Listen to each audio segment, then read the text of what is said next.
కష్టపడ్డాం. మొన్న ఆయన వచ్చిండు 2 ఏళ్ల తర్వాత. ఏదో మంచి చెప్తాడేమో అనుభవంతో నేను అనుకున్నా. పెద్ద మనిషి కదా, మనం కూడా ఈ మధ్యకాలంలో ఎప్పుడేం అనలేదు.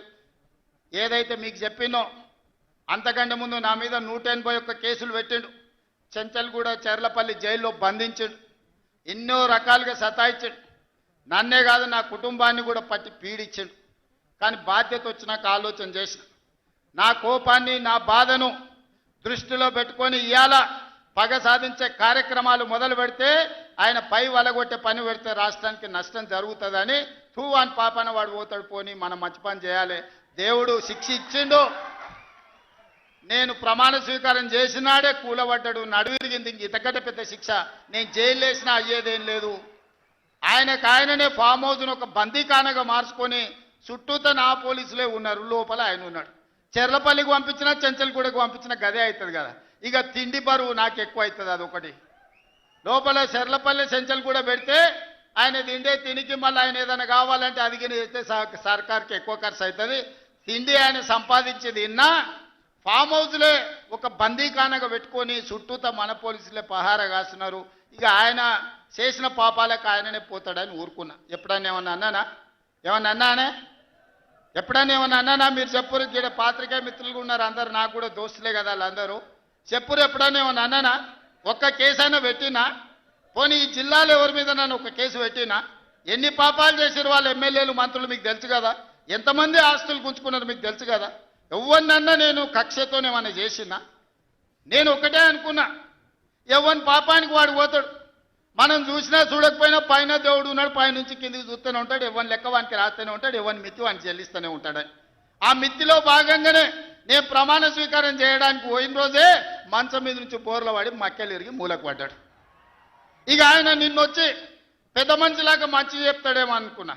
తోలు తీస్తా అని అన్నాడు. తోలు తీస్తాడంటేనే ఇక నేను చెప్పదలుచుకున్నా, అయ్యేగా నా సంగతి వదులు కానీ మా సర్పంచులు వచ్చిండ్రు, రా ఏ తోలు తీస్తావురా?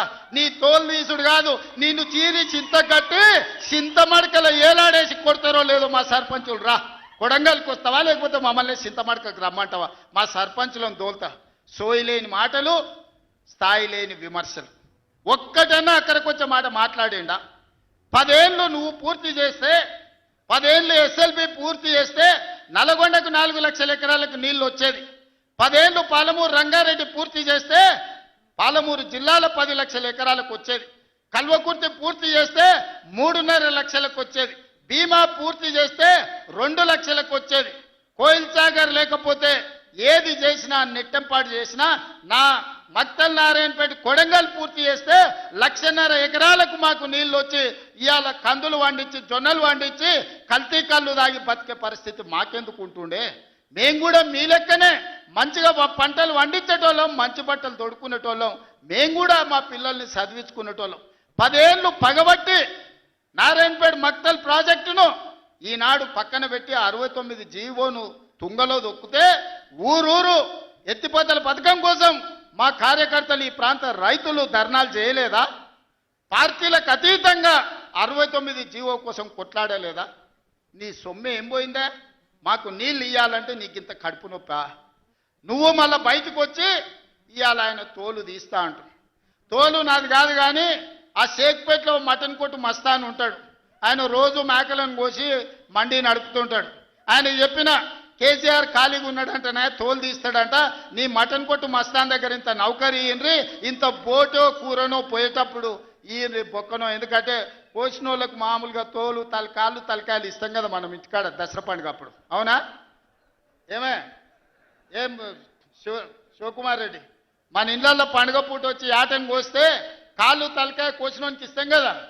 ఇక మటన్ కొట్టు మస్తాన్ కూడా చెప్పిన, ఆ కేసీఆర్ ఖాళీగా ఉన్నాడంటేనే 2 ఏళ్ళు ఫామ్ హౌస్లో ఏం చేస్తుండంటే తోలు తీసేది ప్రాక్టీస్ చేసిండంట. తోలు బాగా తీస్తాడంట. నీ మటన్ కొట్టులో ఈ తోలు తీస్తాడు, కాళ్ళు తలకాయలు మాత్రం ఉచితంగా. సాయంత్రం పోతే దావతులో బోటిగిన ఏమైనా కొట్టుకొని సాయంత్రం 2 వేసేటప్పుడు తీసుకుంటాడు.